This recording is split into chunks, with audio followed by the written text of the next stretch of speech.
Good morning. Hello. I think we're live. There's a few changes. Also, I'm kind of a bit dodgy at this. Still figuring it out. Alright, so morning everyone. Welcome to the stream. It's kind of got a title now. Queer Games, heck yeah! Exclamation mark. Well, the exclamation mark's voluntary. I don't know yet. I'm working on it. I'm Luke Miller. I'm a game dev. I make gay games, which is a subgenre of queer games, but I love queer games in general. And so, as part of the Queer Games Festival, I'm helping out, and I need screenshots from a bunch of games. And so I thought, since I have to play them, I may as well stream them, get some experience streaming, help promote these games a little bit more, and maybe learn a few things. Today we're playing Naturally Me, which you can download now. I think it's free. I think devs should charge for their games, but obviously it's hard to turn down a free game.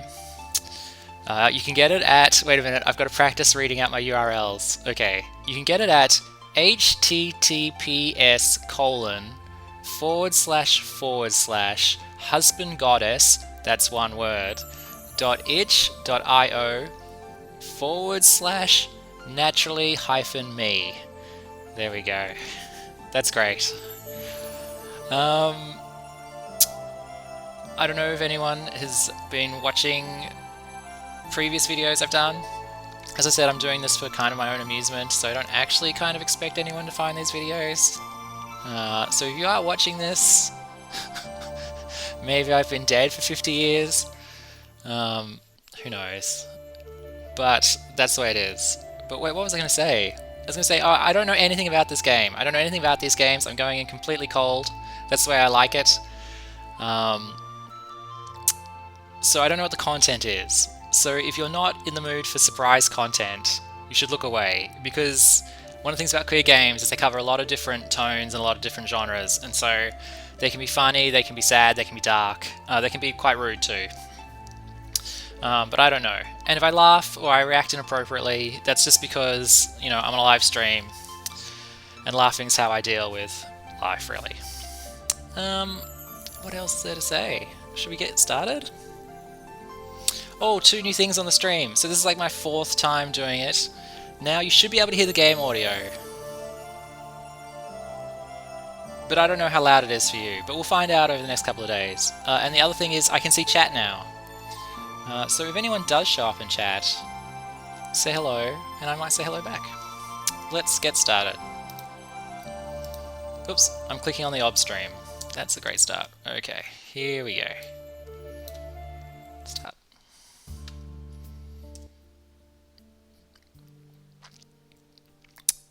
Now, this is a Ren'Py game, which is a framework for making sort of visual novels. So,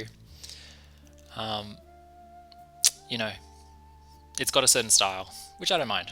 Apparently, it can voice itself if you press V. So I've pressed V, but I don't know what's happened. Let's go. Our story takes... And also, I'm terrible at names. I'm trying to get all the disclaimers out at the start of the stream. Maybe I should pepper the stream with the housekeeping, so it's not just one big block at the start. But that's the way it is. Our story takes place in a realm known as Izamar, where kings, monsters, and magic run wild. Kings and monsters run wild. That's interesting. In this massive realm, there's a group of adventurers who are currently residing in the city known as Eladon. There's a group of adventurers. Okay. Already I could tell this novel could use an editor, but that's just me. Those adventurers are Lydia Hearthbreaker, the cleric. One of my good friends at uni was Lydia. I wonder what she's doing today. Constantine Bonharsh, the paladin. Nice. Trix the wizard. Clams the rogue. I remember Rads had a really big moment in queer games about 5-6 years ago.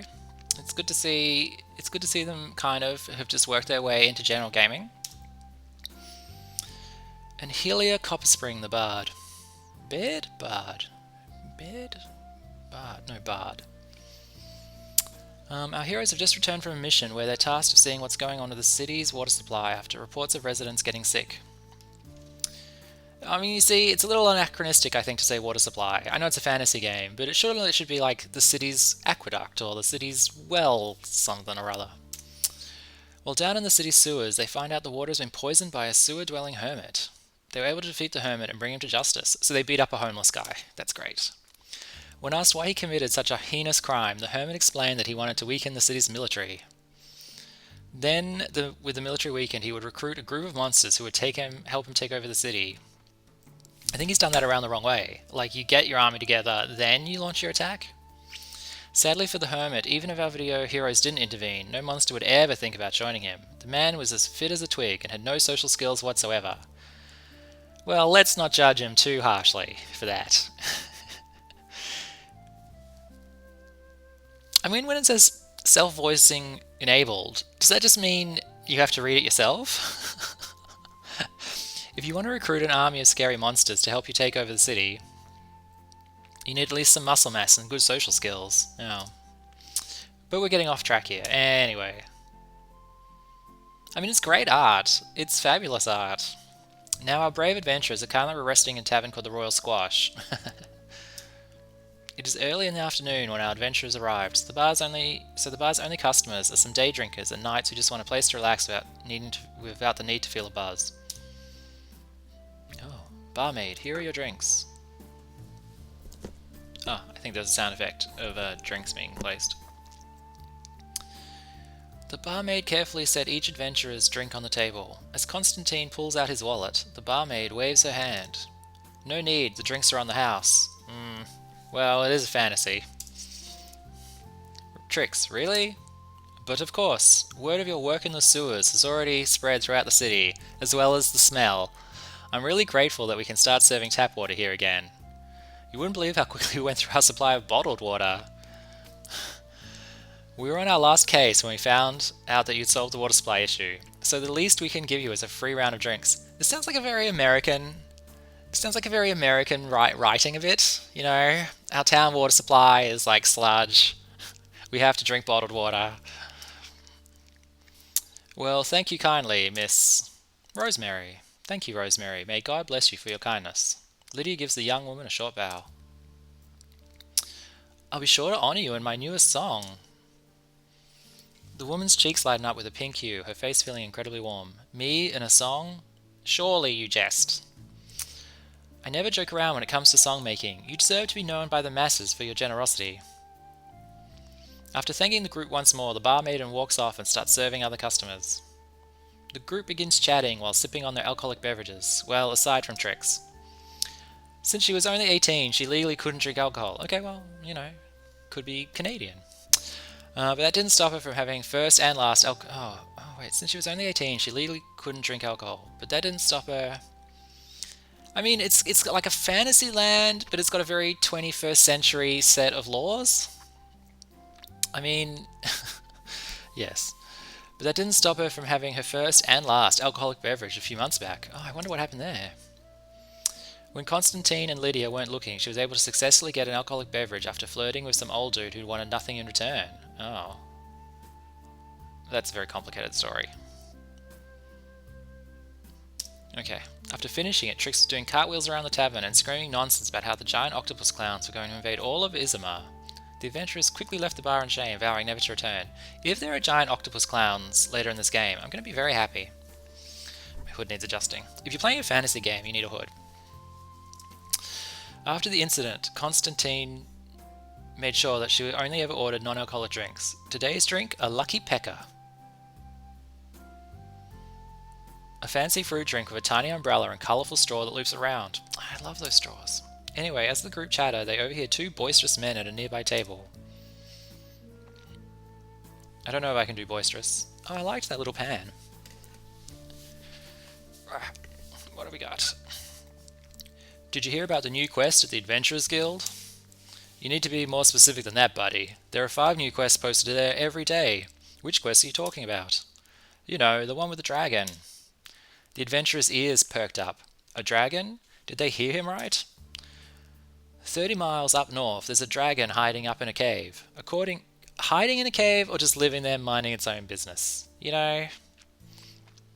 According to the knights in the guild, the king has sent multiple of his men up to try and get rid of the damn thing, but none of them have returned. The man's friend scoffs.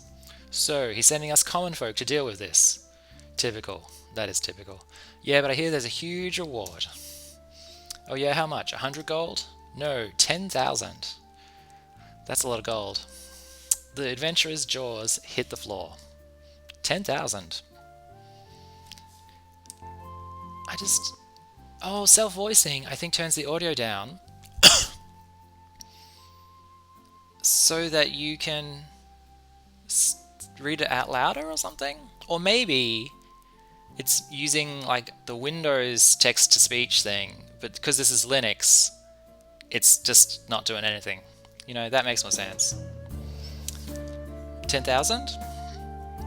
Imagine all the cool weapons you can buy with 10,000 gold. It's a lot of Nerf guns. With that kind of money, I could finally buy that pet spider I've always wanted. I'm more of a pet snake kind of person. As long as I'm alive, you're never going to get that spider. Are these two a couple? Trix's shoulder slump. 10,000, you say? Oh wait, have I gone? Wait, can I go back? Yes, I can. What's the great thing about Renpai? Oh, it's... okay. It's Trix and Constantine talking about it. Okay. As long as I'm alive, you're never going to get that spider. Trix's shoulders slump. 10,000, you say? I mean, I hope that means there's a giant spider coming up. Hearing the voice of the other men, the group quiets down so they can hear the men's conversation. The gruff-looking man looks down in his drink, swirling it around as if giving the quest a thought. Is he going to take the quest? After all, who could say no to 10,000 gold? Then the man shakes his head. Nah, there's no way in hell I'm going to take that job. Sure, the money's nice, and I could put my daughter through magic school with that.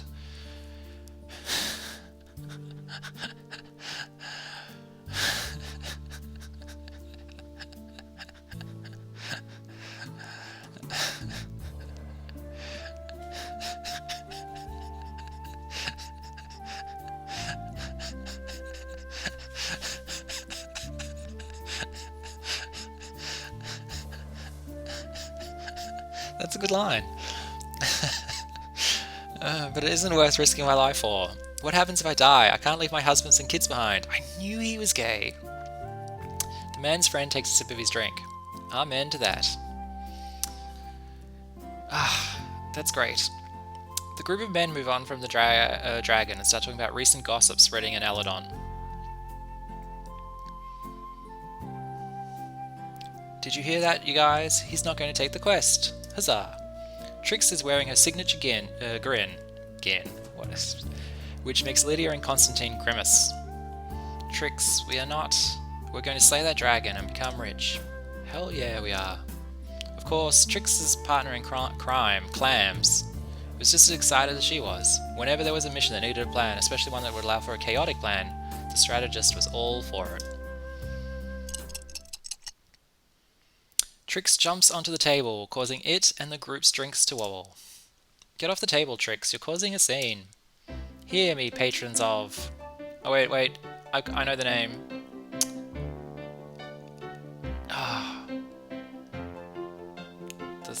No, not the clam. No. What's this place called again? The Royal Squash. Yeah, that's good. That's a great animation of them. I'm taking screenshots, so just give me a second to take a screenshot of this.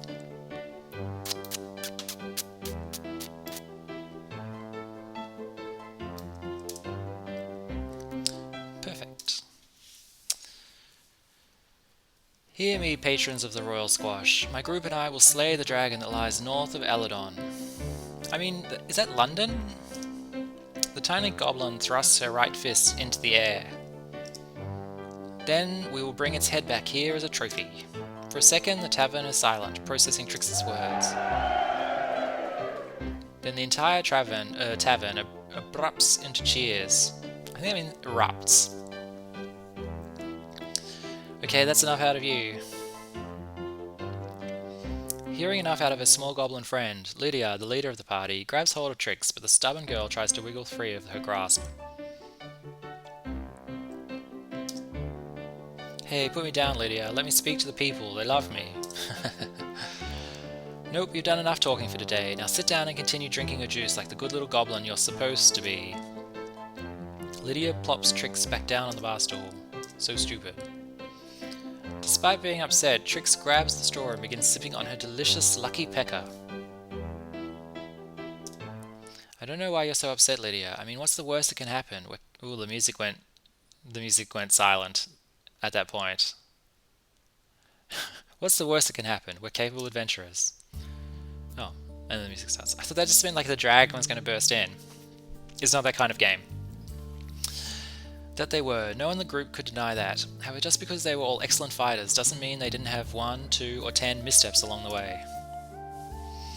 Trix is right, Lydia. With her and Helia's magic, you and Constantine's brute strength, and my wonderful strategic planning, nothing can stop us. I mean, your strategic planning did get you free drinks at the bar. So, that's good planning. Remember that time we took on a bunch of zombies? There were like 20 of them, but we managed to make it out alive? I mean, that's only 4 to 1. I mean, I think I could take on 4 zombies just with like a broomstick. Sorry. But that's only because we summoned them. Listen, that was an accident. How was I supposed to know that reading a spellbook in a language that I didn't understand was going to do that? Common mistake. Yeah, that was just an accident. Hey, how about when you nearly killed Princess Serafina? Was that also an accident? It was their first mission together. The group, although coming from completely different walks of life, all shared one goal: to save the princess and bring peace back to the kingdom of Enyadora. I want to say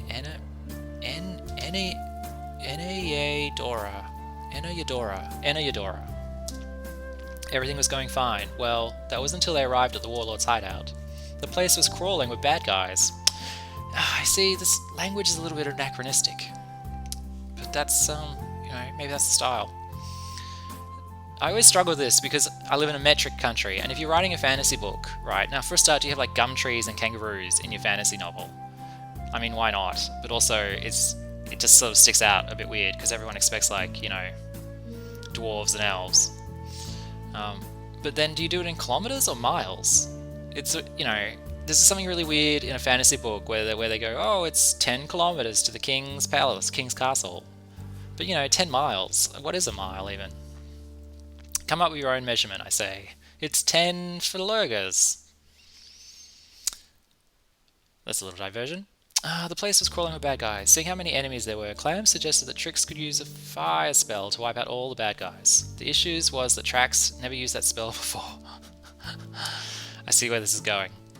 You can see how things went awry from there. Listen, it's not my fault fire spell missed my target, and that the warlord's hideout also happened to be incredibly flammable. Mistakes happen. I haven't missed a single spell since, no matter how many times I tried. Besides, we managed to not only save the princess, but because of my spell, all the bad guys in the hideout ended up dying because of the fire. Or they ended up dying because of the fire, so if you ask me, I think I did ourselves a favour. Lydia pinches the bridge of her nose while Constantine takes a giant sip of his drink. Yes. Didn't the princess need a lot of counselling afterwards? Helia asks, her fingers stop tracing over the strings of her mandolin. She did? That's what I heard from the old rumour mill.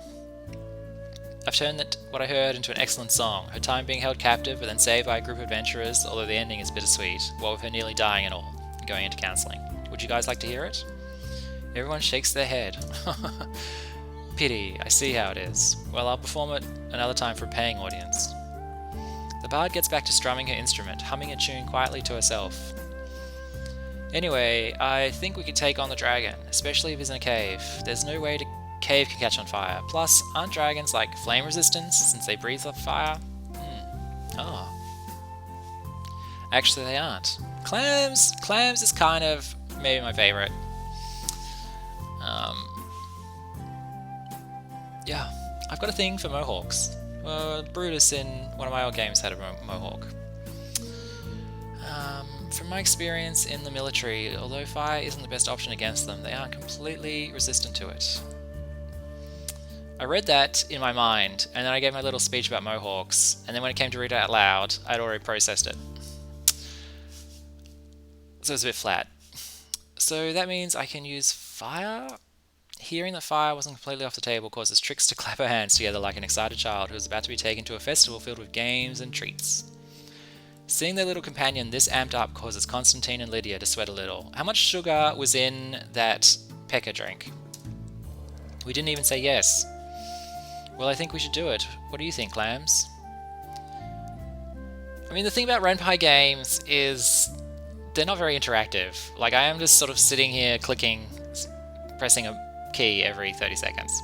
I think we should be as well. Like I said, we're experienced adventurers. No matter what happens, we will make it all out alive. I garbled that. Save their old friend Biff, but that's a story for another time. So there used to be 6 of them, and we never mentioned the other guy. No one gets left behind from now on. What do you say, Helia? You're the oldest out of us all, so your vote matters the most here. Oh, it's not very democratic. The fairy shrugs. The fairy. Oh, the wings! I just thought they were a cool part of her costume. Why not? Another adventure means another song I can write, which means more money for me. That's 3 against 2. It looks like we're going to kill a dragon. With that, Trix finished the last of the drink. Let me take a screenshot. Alright, I'm going to take a quick break. It's been half an hour already. I'm going to take a quick break to get a drink. I'll see you in a few minutes.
Alright, I think we're back. That was a very quick, brief diversion. It's amazing how just reading stuff out actually does dry out the throat a bit. Problem solved. With that, Trix finishes the last of her drink. Well, my friends, adventure waits for no one. Let's be off before someone else takes the quest from us. Aye aye, Trix. Adventure waits for no one. The best friends rush out of the tavern, with Trix Minute on Clam's shoulders for easy transportation. This should make for an interesting song. You always say that about every mission we go on. Well, that's because every journey we go on is dangerous and someone nearly dies. That's what makes it interesting. No one would pay to listen to a song where the adventures are frolicking in the fields and become friends with the baddies, right? I mean, would you tip me... I mean, that sounds like queer politics, basically. Like, you know... Would you tip me if I played you a song like that in a tavern, even if you were completely blasted? I wouldn't be drunk to begin with. If I had to be honest, no, I probably wouldn't. I thought so. Anyway, the bar puts her instrument on her back and starts flying towards the exit. We should probably get to the Adventurers Guild before these idiots accept the quest without us and get themselves quick killed. With that, Helia leaves the Royal Squash. I mean, 5 characters is a lot, but I kind of like how the game starts with a whole team. Dang it. Well, I guess we have no choice, Constantine. Are we really going to do this, Lydia? Aren't you afraid of what might happen? We don't really have a choice. The party voted that we take on the mission. Well, that's true. We're the adults of the group. We can put a stop to this. We can take all of Trix's things and put her in timeout at the end. She can't stop us. Without Trix by her side, Clams won't do anything. Clams will just sit in the timeout with her. They'll be safe, and for once the party will be able to get a much needed day of rest.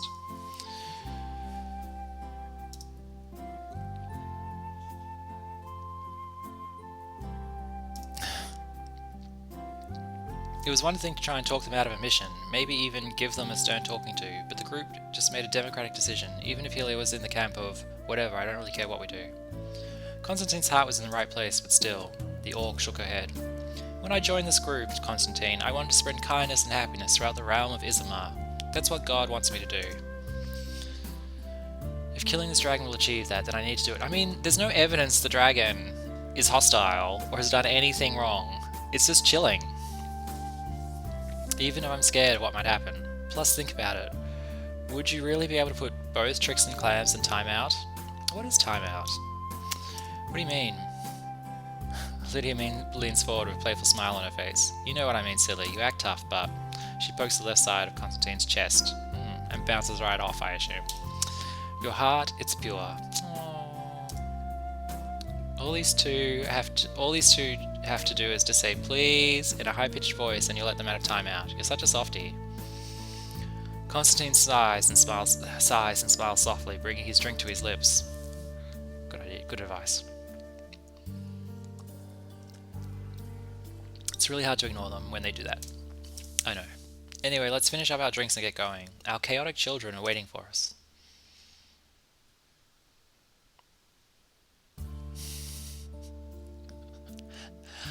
I don't think there's been one interactive thing in this whole game. I've literally just been sitting here pressing enter. But that's okay. And so Lydia and Constantine, after taking the last sips of their drinks, leave the tavern and head toward the Adventurers Guild.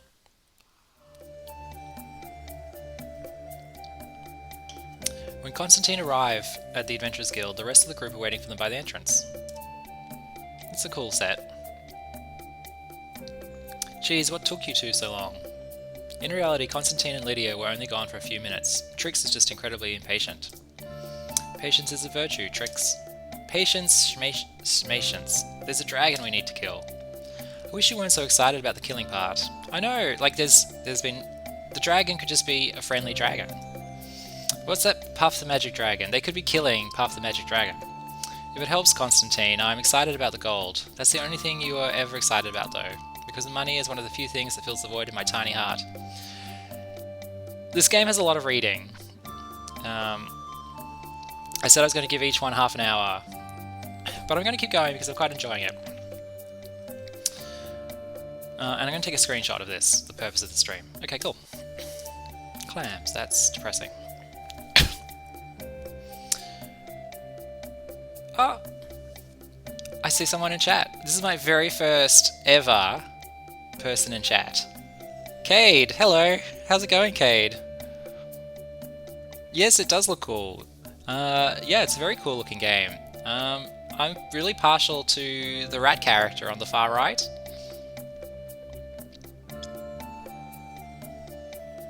Now this is a whole new skill set. Like, keeping the stream going and sort of responding to someone in chat. Like, bear with me while I figure it out.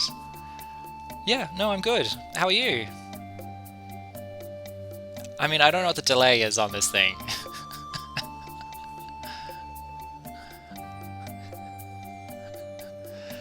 And I don't want to single someone out on chat and, like, you know, put the spotlight on them too much in case they're a little bit uncomfortable. But as I said, you're my very first visitor, Cade. Thank you so much. I know you're working on a game as well, because we vaguely know each other in real life. Like, we know each other on the internet, but we've also met in real life, which is pretty exciting. Yes, Cade has suggested getting used to chat takes practice, and I agree. I always think if you do jump into chat, or even if you're just watching the stream on, like, replay, and you've got a game or like a little journey that you want to share with me, please, email me, send it to me on Twitter, send it to me on a message on one of the videos, and I'll talk about it on stream, because I love to hear about people's games, and I love to hear about people's journeys to make their games as well. Yeah, so I definitely know Cade as a game dev. A good one too. The other thing about chat is you can't tell whether the person's actually there or not, because they post their message and then they could just instantly go. So, but let's move on. And maybe this is the start of other people chatting. That's life, isn't it? You wake up with the same song and dance until eventually you die. I should have screenshot that one instead. That's a better screenshot. Yes, we met in Melbourne. Cade's mentioned. He came up to my workspace and saw my game I was working on at the time, called The Beat.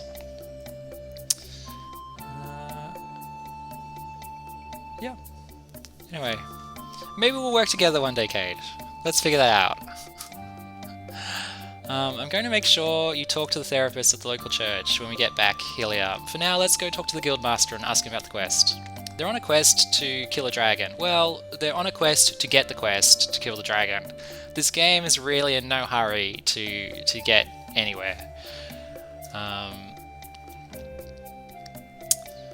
The group rushes to the guildmaster. Oh wait, I forgot the classic streamer question before I let you go, Cade, is how's your day going? How's your day going, Cade? That's what I'm supposed to ask as a streamer? I'm still figuring it out. The group rushes to the... It's so cool to be on the other side of the streaming chat window and responding to chat.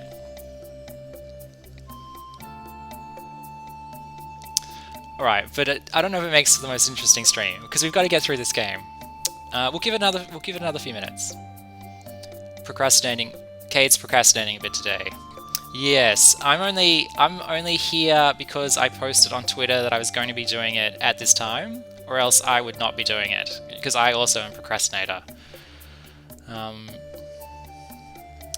Is there anything you're putting off in particular? The group rushes to the guildmaster, whose smile reaches from ear to ear upon seeing them. I'm liking these silhouettes of these characters. I think it's good economy. As a game dev, I'm always like, how are other devs, building out their world, but sort of saving a bit of cash on the side? And I always struggle with, I put too many characters in my stuff, and that just blows out the budget, for sure. Like, you think of a play or a TV show, it'll have like, 2 or 3 characters sometimes for the whole thing. And a big TV show will have like 7 people. So if you make a game, and you're writing the script, and you're putting in more than like 5 people in it, to me, like, I think that's an indie dev red flag. Like, even more than 3 characters, it's a bit like, oh, actually, what are these other characters doing in this story? Can I just kind of merge characters together? But then one way to get around it is to use like silhouettes, or in my case, I just put everyone in spacesuits, and so all the background characters were the same art, but they were different characters. Yes, Cade has some final game development loose ends that need to be taken care of. Yes, just that last 1%. How hard can it be, Cade? You've just got to tie off those loose ends, right? I'm sure they'll be done with just a few hours. Guildmaster. Ah, dear adventurers, back so soon. I thought you would be resting after bringing the man who was poisoning our water supply to justice.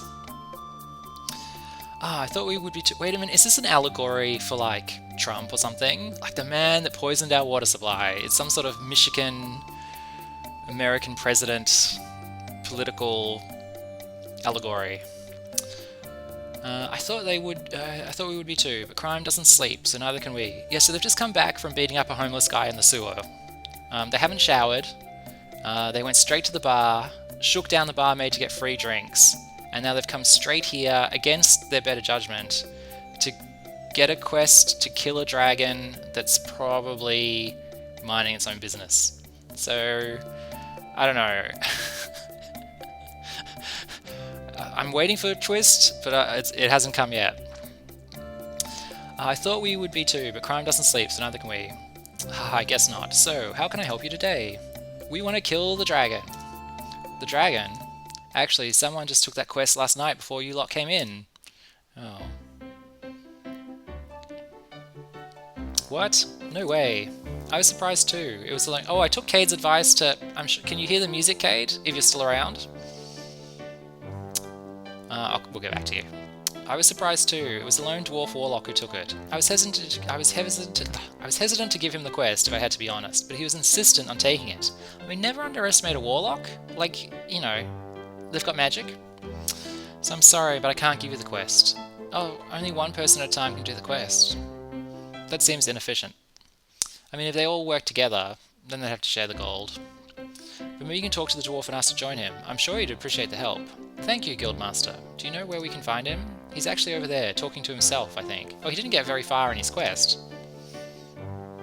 Oh, cute. Ah, apparently the audio is sounding okay. Excellent. The Guildmaster points over to a lone dwarf warlock standing over in a corner, who is indeed mumbling to himself. Will? Dragon? There's no way he'll be able to kill the dragon by himself. You never know. No, trust me, Lydia. I've seen this kind of behaviour in war before. You can tell by how he's standing around, hopping from one leg to the other. He's unsure of himself. According to my calculations, he has a 0.00004% chance of surviving. And that's me being generous. With us, his chances of survival jump to 86%. Oh, they have tickets on themselves. So let me talk to him. I'll be able to convince him. You talk to him? No, absolutely not. Huh? Why not? Look at the state of the man. He's nervous. If you have any chance of convincing him, we should send in someone who can help calm him down. I said that Lydia should go and talk to him. She's the nicest, most approachable one out of all of us. She would always tell us stories about how people would come out to her, or would come to her after church services to talk to her when they had to open up about something. That's true. I mean, yes, I do think this game may need an editor, that's all. Oh. Game audio down 15 to 20%. Okay, sure. I can do that. Audio out capture. Oh, I thought I had. Ooh, that seemed too much. Oh, the song just ended at the same time. Alright. Thank you for the good advice. Microphone technique is an eternal problem for me. Because it does seem to pick up all of my little clicks and, what do you call it? Smacks, you know. But Lydia is a smooth talker. I mean, have you all seen me at the bar? I'm sorry for someone who's just trying to watch this for the game, and I keep going into diversions about the game audio. Have you all seen me at the bar? I've hit it off plenty of times with the patrons. I don't see how that has to do with anything. Let's go back. We don't want to couple that. I don't see how that has to do with anything. I don't see... Okay. Odd turn of phrase for me. Listen, I can easily smooth talk my way with the dwarf and boom. I'm not a voiceover actor, but I'm going to try that again. Listen, I can easily smooth talk my way with the dwarf, and boom, we'll be on our way to killing that dragon in no time. Trix might be better in that situation. She's the most charismatic person in the group. You're just saying that because you're her best friend. No. Okay, you're right. But that's because best friends stick together.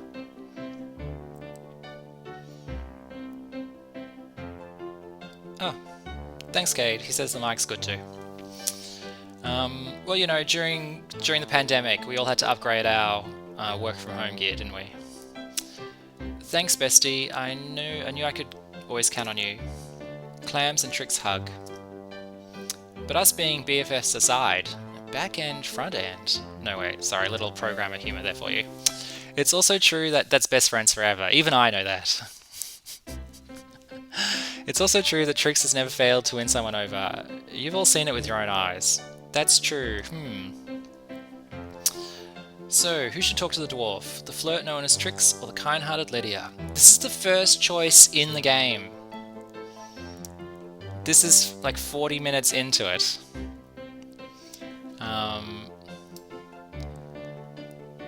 I always think it's unfortunate that we use the word games to describe games, because every single game is completely different, really. The genre is the art form is so wide that it's almost unfair to put like a visual novel in the same category as, you know, like a twitch 'em up, like a little fighting game or something. I prefer to call them things, I guess, but because they're so kind of like thingy, I think, games. Yeah, I mean, I'm saying that because what I'm saying is that this is the first interaction in 40 minutes. And so how is this game similar to like Pac-Man, you know, which is like interactions millions of times a second?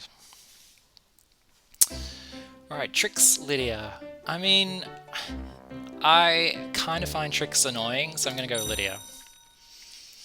I think I should talk to him. No offense, Tricks. Ah, fine, but if we don't, I mean... I like her friend. I mean, I'd be friends with Tricks so I could get to know Clams. Putting on my little mean girl hat for a moment. Ah, fine, but if we don't end up going on the quest, I'm never going to forgive you. If that happens, would a Wayfarer's cake cheer you up? Maybe. Lydia smiles at Tricks before walking over to the lone warlock. Hi there. The warlock turns around, his eyes widening in surprise when seeing Lydia quickly. He looks down at the ground, finding it more comforting to look at. Oh, hello. Can I help you? Are you okay? I'm fine. Why do you ask? He isn't fine, darn it. However, this guy's a stranger. Lydia can't force a stranger to talk to her about his problems.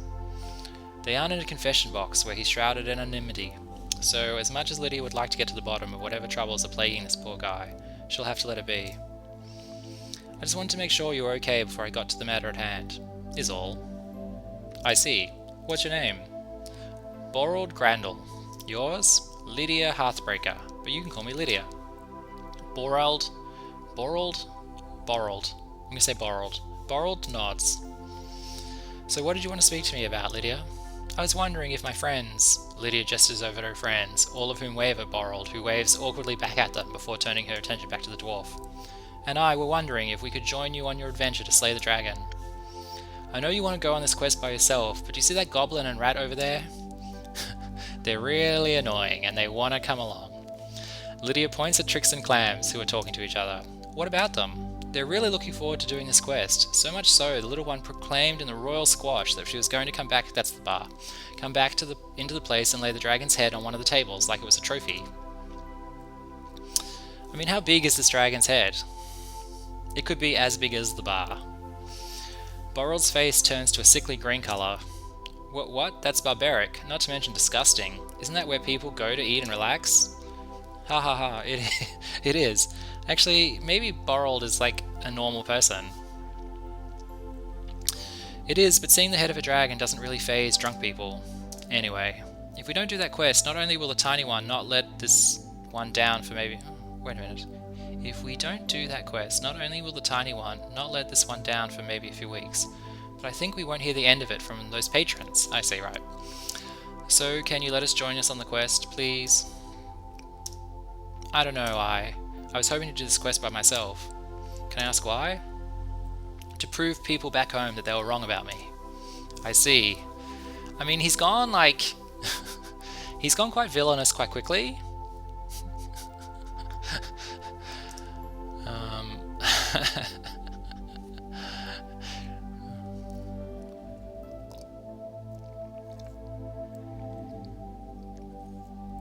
It's me when my family starts talking about trans people. I don't doubt that you're a capable adventurer, Borrowed. You wouldn't have made it this far if you weren't. However, it'd be foolish to tackle this dragon alone. I mean, I think it's foolish to be having these conversations without any kind of situational awareness of, like, the battlefield or the actual quest itself. Like, the dragon could be this big. I'm sure you've heard of the people who tried to kill her before, yes? Well, I want to join this quest for the sake of my friends and the people of Aladon. I also don't want to see another soul perish when their death could have easily been prevented, so please, let me and my friends join you.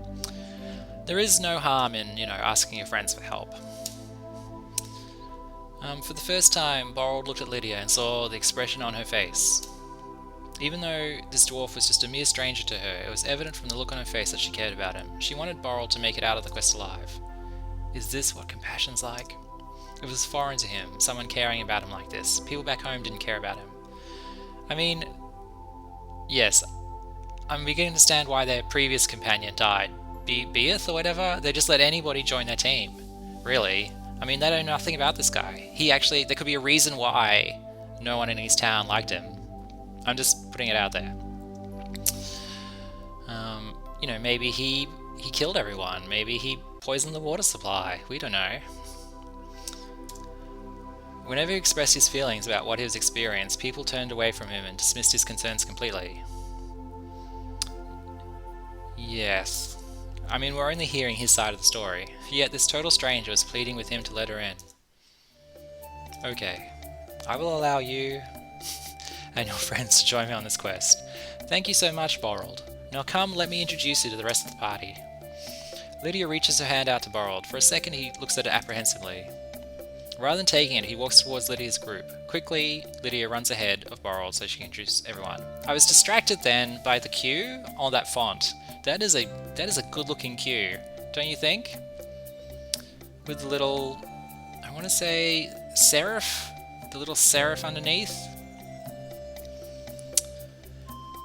I don't really know my font terminology. Or my typeface terminology. If you were watching one of the videos the other day, I did go on a little rant about fonts versus typefaces, but I've already forgotten what the difference is. I think typeface is I'm just reliving the rant, except this time around I've got even less information to back it up. Okay, a typeface is the shape of the letters, and the font is the typeface plus the size and everything. No, other way around. The font is the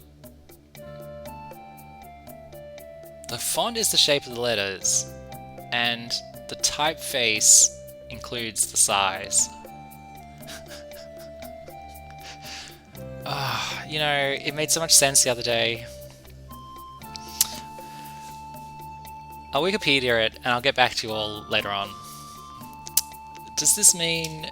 Yep, we're going on the quest, everyone, and you can thank our new friend Borrowed for letting us join. Okay, I'm going to screenshot that, and I am going to have to wind this one up, because I kind of want to do a second one today, in a few minutes. So, I'm going to save it. What happened to the save box? Ah, there it is. Okay, save. Great. That was really good. Wait, let's... Main menu? There we go. This is kind of professional looking.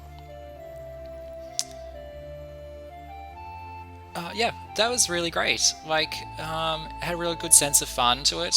Real lightness. Very accessible fantasy world.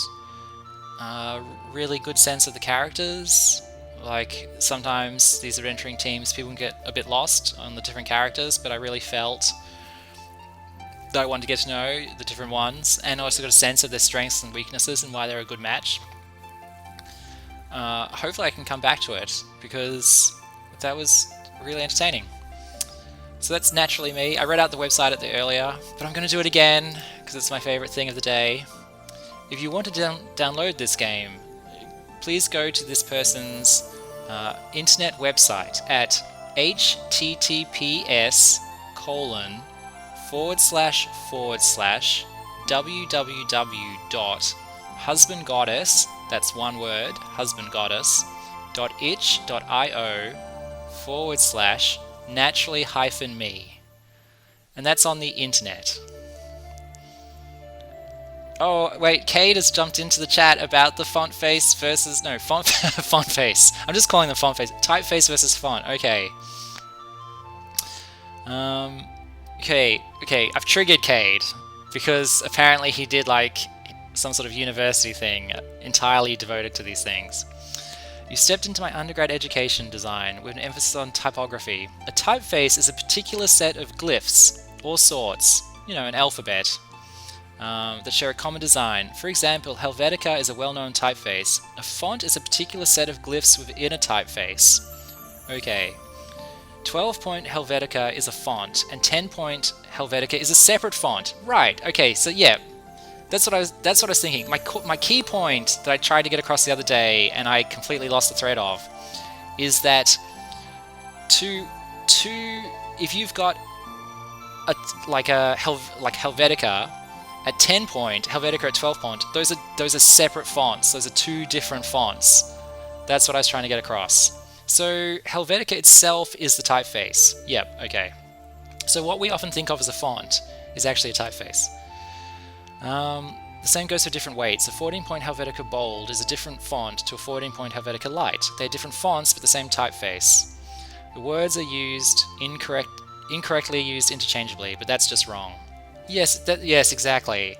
So, because I was at a game developers conference, and one of the graphic designers blamed Steve Jobs for it. They said Apple just preferred to use the word font because it was shorter in the drop-down rather than typeface, and that has spawned this entirely miscommunication about typefaces versus fonts.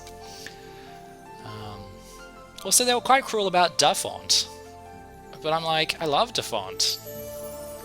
Doesn't every indie dev, it's like my favorite part of game dev is picking the font for my games or the 18 fonts for my games, because I think one of the main benefits of being an indie dev is that you don't have to obey the rule about just one or two fonts. If you want 18 fonts on screen, go right ahead for it, I say. What are people going to do? Accuse you of being amateur? I mean, we're indie devs, you know? Yeah. I mean, the fact Cade has mentioned he enjoys picking fonts. I'm like, the fact he did like a typeface font course at uni makes me think this is a person who loves his fonts and loves selecting fonts. I kind of like a gimmick font. Like, I know you're not supposed to, but like a horror font with the blood dripping. I'm kind of like, yeah, give it to me, Fonts can convey a lot of feeling with the right choice. Well, that's what I think with this game. So apparently there is an option to pick a more accessible font, but they went with a bit of a fantasy font.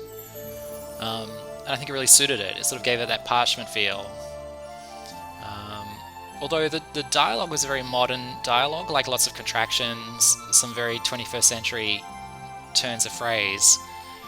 So I think if you wanted to kind of strengthen that fantasy feeling and to match the typeface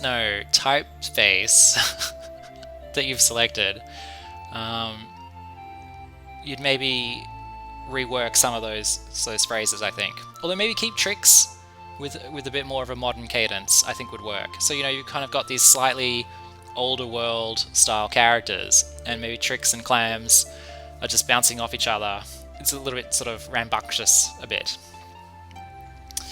Alright, so I'm going to have to reset the stream for the next game, which will be about 5 minutes. Thanks for my very first person in chat, and possibly my very first viewer, I guess. So we always remember our first, Cade. But yeah, I'll see you all in a few minutes. Thank you.